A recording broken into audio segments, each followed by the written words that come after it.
This is Inside the Commission, a Gambling Commission podcast. Welcome to Inside the Commission, a podcast all about gambling in Great Britain. Here we'll cover all the latest topics and trends from across the gambling sector and discuss the big issues that matter to you. From consumer queries to industry insights, we'll bring you the facts from the front line of regulation and share the stats and stories from those in the know. For all the latest discussions and updates, you can subscribe to our Gambling Commission YouTube channel, or you can find us on your preferred platform, wherever you listen to your podcasts. Welcome to this episode of Inside the Commission, where we'll be looking at sports betting and large-scale sporting events, so how the data from those events is shared with betting companies and how the betting experience has evolved. And this is the first part of a series of episodes where we'll be hearing from Jon Shaw as he walks us through the trends we're now seeing in sports betting and what we might expect to see in the run-up to the World Cup. Then in the next part, we're going to take a look at betting behaviour during the FIFA World Cup after it's happened. But obviously that's going to be in a few months' time. But if you're listening to this was filmed in June. So there's a reason why we've decided to do this now, before the World Cup. And then we're going to come back to it after the wonderful World Cup has happened. So thanks for joining us, Jon. Thank you. Can you tell us a bit about your role here at the Commission to start off with, your background and, what you're doing now? Yeah, absolutely. So I currently work as the Betting Specialist Manager at the Commission. So I guess offer internal and external advice on all matters betting and support different departments. The work's quite varied, includes some stakeholder engagement as well. Yeah. And every week's kind of different, but it's certainly interesting. I joined the Commission in 2022, started in compliance, which was definitely interesting, having come from the industry to see things from the other side. Yeah. But brief history of my past. My most recent job prior to the Commission was at William Hill in Leeds, where I worked on their sports trading team, mainly around tennis, with a bit of snooker and some other sports. And sports trading, it's not like financial trading, so it's not like a banker in the city earning huge amounts of money and huge bonuses. It's kind of managing odds, really, overseeing the company liabilities, managing clients, and just managing that sort of life cycle of betting from pre-match to in play till it's over. But these days there's a lot of algorithms and technology that sort of do a lot of the heavy lifting. So while traders are important and they're there to oversee everything, things are kind of night and day from how they were years ago, which I'm sure we'll come on to later on. Yeah, so we'll come on to that, but that's kind of a running theme, I think, for a lot of the episodes we've had recently, is how new technology is really affecting things, and it's happening so fast. I think we probably haven't seen since the advent of the internet, 25 years ago, is it? I forget. No, probably more like 30. I'm ageing myself there. But yeah, there is definitely that sense that things are changing. So thank you and welcome. So as we're talking about the World Cup, how does the World Cup look now, maybe, in terms of the betting landscape in comparison to, say, 20 years ago? Yeah, well, I think the point you just made about the internet, that's been the real driver. So if you go back sort of to the early 2000s, that's when online betting was really just in its complete infancy. Yeah. And the way it operates now is night and day to how it was before. The internet has just opened up a whole breadth of opportunity. The primary driver of this has been technology, so it's obviously been the internet, but it's technology on the bookmakers side, it's technology on the supply of sports data, which we're going to come on to later on. Everything was a lot more manual back then, so people I've worked with in the past that have worked in the industry longer than I had tell me about times where it would take perhaps 2 or 3 people to manage one in-play match at the start, maybe one person to put the scoreboard out on the site, one person to update the odds after each point, and one person to result the market so the bets could be settled and paid out to the customers. Whereas now it's not unheard of for a couple of people to oversee 30 or 40 matches at once. Wow. And all those matches are not just like the headline winner, they're just dozens and dozens of sort of what we call sub-markets, micro-markets that feed from the match. So the opportunities are infinite, really, now. And I suppose going even further back, it would have been, literally physically turning over the score on a scoreboard. I think, we look back now at, sports when it was so analog in a way that we just can't even compute that anymore. Absolutely, and tech's definitely been the big driver of it. I guess retail has stayed a little bit closer to its roots, retail betting, but even that, and I think we'll visit that later on. That is sort of getting a bit more of the digital feel in places, but sort of 2000 sort of time, it would be go in a betting shop, put your football coupon on, write out a betting slip.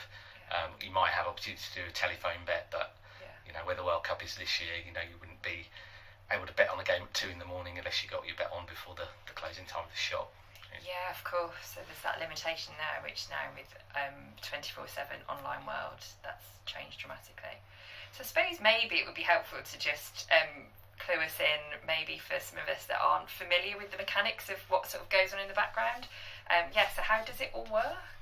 Well, it's kind of, I guess, really that combination of the technology on the bookmakers side. So they'll have what we call like models and algorithms, their trading models, and it's the other side is the live sports data that comes in from the venue. So you obviously have pre-match odds, so those are the odds before an event, and they were always around, years ago, even pre-internet, but things have really kicked on since the technology has come, and it's those two things together, the bookmakers technology, the sports data technology, those two come together, they sort of power that modern day sports betting experience. So data is basically gathered at the venue, so that could be a high profile match like World Cup, be a number of people sort of tracking where the ball is, every key event is flagged, so there's a corner. And that would still be a person manually doing that, or would there also be some sort of like AI tools? And I think with football there are some AI tools and some people also doing the legwork. But then you take it right back to a lower level. There might be a European handball match on a Sunday afternoon in Turkey, or something like that, and it would just be someone with a mobile device or a tablet inputting the score. And basically these scores and data updates, each flag that's put in gets sent to the bookmakers model, and then the bookmakers model updates in lightning speed time, and pumps out the new odds. So an example might be in a tennis match, for example. The first point goes against the server, it's love 15. That flag gets sent to the bookmakers, and then immediately every price within their model changes. So the person to win that service game, the price will change slightly, the match price will change slightly, that all the micro markets, what the score will be after 4 points, will the game go to juice, all these things will react in an instant based on the sort of rules within the bookmakers model, but it's just so fast, low latency. Wow, so there's so much going on there, and I suppose if you're thinking about the World Cup, so the World Cup is a huge global event, loads of people are watching, but does the same thing happen with sort of those smaller sporting events? And what's the difference there in terms of how that works? So fundamentally it absolutely does happen, and it's really the same process. So whether it's a top level football match or a minor league baseball game or a volleyball match from Europe in a very low league, the data is transmitted on a tablet, on a phone in most instances, by one of the big providers, whether it be Sport Radar or Stats Perform or IMG, goes into the bookmakers models and changes the prices. So sort of an example to give you, on Saturday, obviously the headline match was the Champions League, but about 6 o'clock, so just sort of when the second half was starting, there was in-play betting on a multitude of things. So even football, there was live in-play from Division 2 football from Gambia, Bahrain Premier League playoffs. There was a ladies' friendly between Glentoran and Shelbourne in play. And 25 tennis matches, 15 table tennis, handball included some Division 3 from Portugal. And this all works by the same mechanism of that data. Without the sports data, there wouldn't be the betting opportunity. It wouldn't be possible.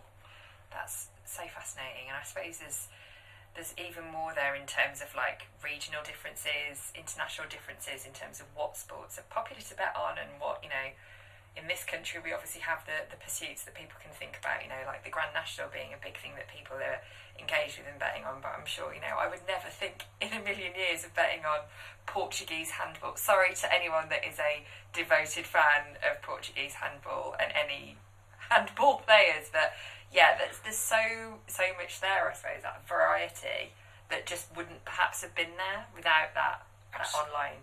Absolutely, and it's kind of also not just the headline market, so it's not just who wins the match. So, who wins the set? What will be the race to a certain amount of points in football? Who will race to a certain amount of corners? Will this happen in the next minute? Will there be a corner in the next minute? Will there be a free kick, a card, a penalty? So it's infinite amounts of markets, and you tend to have more of these micro markets on bigger, high profile events, but there are some even on the smaller events. So at any one time, if you've got 100 matches in play, you might have 40 other markets on all of them. So whatever that is together would be the betting opportunities times together. Excellent. So I think we've got a good sense there about the types of events, the types of bets that people are playing within those different types of sports as well. But maybe going back to the World Cup, how and why do you think those large-scale sporting events are driving engagement?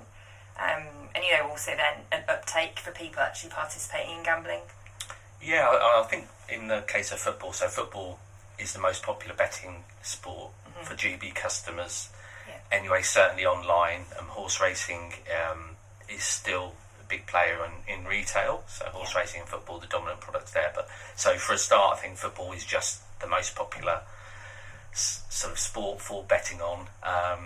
But I think it drives interest around engaged gamblers who bet anyway, but also more recreational ones, people that might only bet every now and then because they have an interest. And you see this in all sports really. So the operators will always see an uptick in turnover and activity on, say, in golf, when it's the Open or the Masters compared to a normal run-of-the-mill event, or when the World Snooker's on in Sheffield compared to a regular tour event. So I think you probably have quite a lot of cohort of more social customers as well that perhaps bet infrequently, may have a dormant account, or may be new to it. So it's probably a time where operators try and acquire those new customers.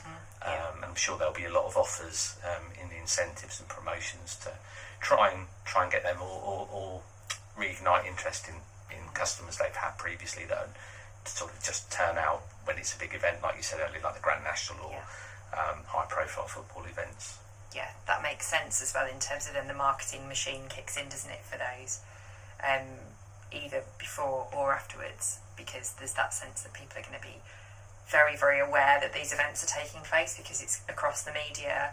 There's also now, I always think of the fact that there's all the kind of affiliate promotions. So for the World Cup, you can't go anywhere at the moment without seeing sort of stickers and merchandise and all of those sort of shoulder things. That's as part now, I think, part and parcel of what those large scale sporting events are about. Definitely. And I think even things like every match will be on terrestrial television. So I think that for a start, that's a bigger audience. There's more people involved. Naturally, I think there'll be more people betting as a result of that. There's obviously some home nations involvement as well. It'd be interesting to see, because the last World Cup was nearer Christmas, so it'll be interesting to see. Of course, betting, I'd forgotten about that. So it'd be interesting if betting behaviour changes. I'm sure it probably will in some way, based on the time of year. But then on the flip side, the time zone will have an impact as well. So we've been talking about that. Going to watch matches, or talking about going to watch matches, that has a huge impact because they're at what are for us fairly unsociable hours, I suppose, because of where we are in relation to America. So how do betting companies how do they deal with that? I suppose it's very difficult, isn't it? There's going to have to be a sense of, well, the matches are taking place then, so we just need to have everything set up. Yeah, I think certainly for the in-play perspective, the matches that are on at 2 a.m. are going to definitely have a lot less interest on them, just in this country anyway, just because of our kind of working hours, and we're not going to be up. I mean, there'll still be, I'm sure, quite a lot of pre-match betting interest, but I'm sure it'll be those games that are on at a better time for viewing that we'll see more of the activity. And I guess it'll be on in other time zones. That'll be reversed for whatever works with their time. as much as I enjoy the World Cup, not sure I'm as committed a viewer to be up in the middle of the night. I'm sure other people listening will feel very differently, which is fine. That's brilliant. So I think maybe moving away from the World Cup, do you want to talk us through about how that betting landscape around football has maybe changed over the last 20 years? Yes, I think that sort of move towards in-play and that opportunity to, say in the past, football was always maybe Saturday football, people needed to get their football coupon on by 3 o'clock. If you got to the betting shop at 2 minutes past 3, you wouldn't be able to get your bet on. Now in the shops they have the self-service betting terminals, and they sort of mirror slightly what you see on the online sites, if you want to bet in that way with more markets, more opportunities. But the retail's still nice in that it's traditional to its roots, and you still have a lot of customers that just go in there and bet on the racing. I think there'll always be a place for that traditional retail betting, which I think is good. In terms of changes with football, sort of I guess across all sports really, so the kind of mobile functionality now is huge. So I think operators that have a good sleek mobile experience, so that you can navigate around the site quickly and well. A lot of them integrate streaming as well, so you're able to watch the match that you're betting on at the same time. So it's making that experience a full experience really of betting and streaming. And we'll probably see a sort of continued move to interest in these sort of micro markets. So although the match winner will always be the dominant kind of betting angle, sort of all those minor markets like now before the World Cup, you can bet on how many penalties will be converted or missed in the competition, how many games will go to extra time, will Harry Kane score over or under a certain amount of goals. It's you'd be here all day if you were trying to mention, and these things are obviously available in play during the match as well.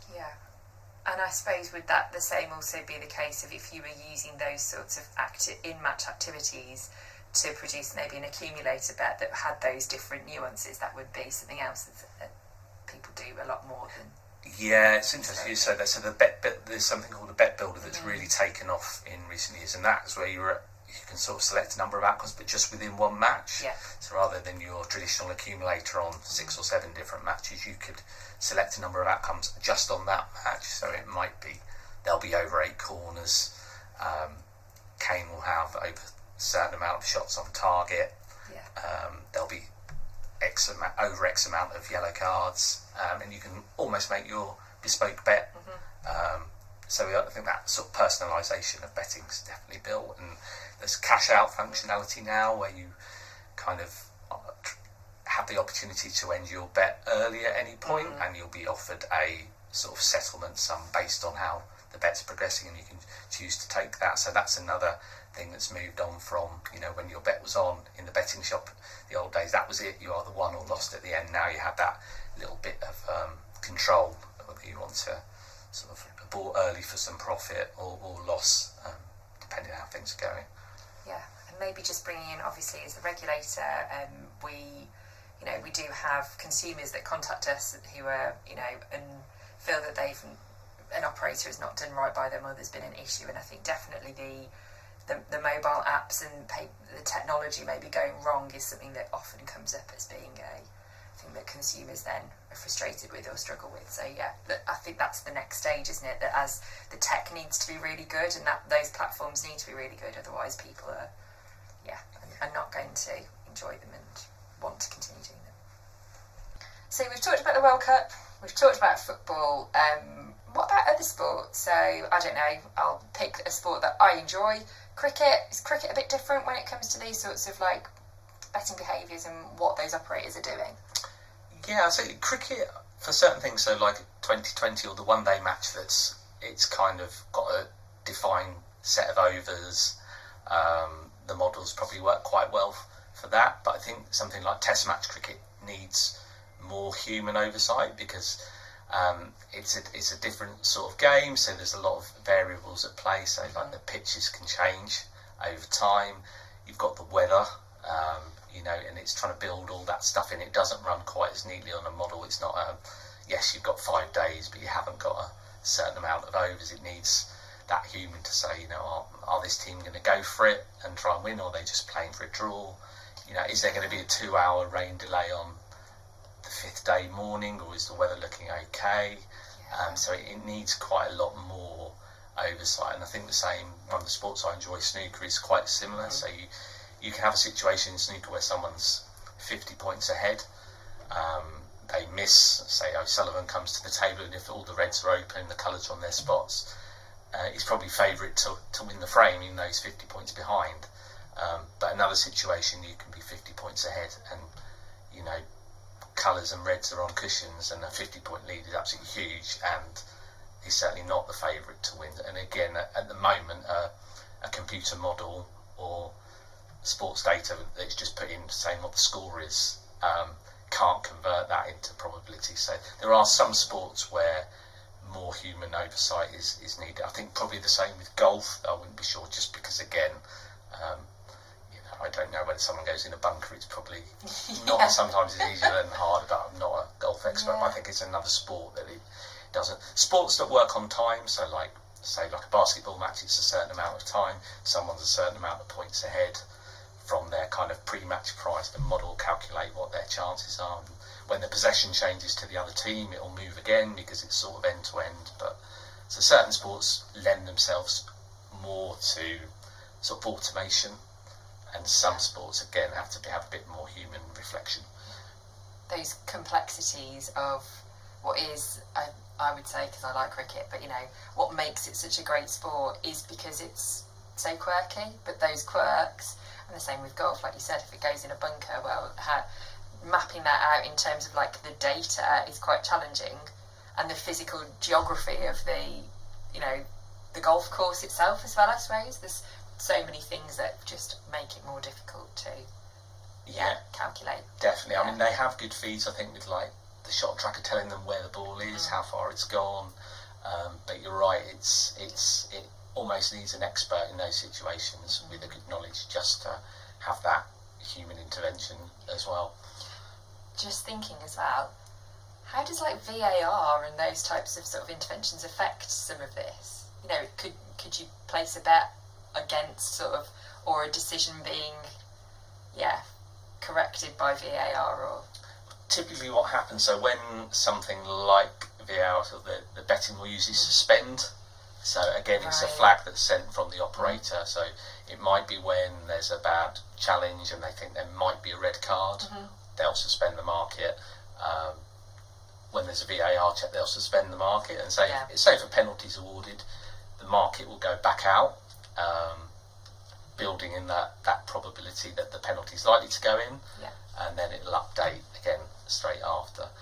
And it's just all done at lightning speed. So if you're ever, probably don't want to do it, but if you're ever out watching a World Cup game, load up one of these apps when you're watching a penalty shootout, and you'll see the result of the penalties a good few seconds before you see them on the television. So if you want to spoil a game with your friends at a pub or something, you can do that, and you'll see that sports data is so quick from the official feed. Wow. Yeah, particularly if you've got somebody that's paused Sky, other streaming software is available, and you have the don't tell me what the score is, which has definitely happened in my family. That's brilliant. Thanks, John. Well, I think we've covered some really great ground there, really insightful stuff. I really enjoy the World Cup. I love seeing all the different countries come together. Dare we say who we think might win the World Cup? I definitely don't have the answer for that, so I'll throw that one. Can I throw that one back to you? Yeah. Who do I think might win the World Cup? Spain? Okay, Spain it is. This is Inside the Commission, a Gambling Commission podcast. To stay up to date with the latest content, you can subscribe to our Gambling Commission YouTube channel, or you can find us on your preferred platform, wherever you listen to your podcasts. Thanks for listening.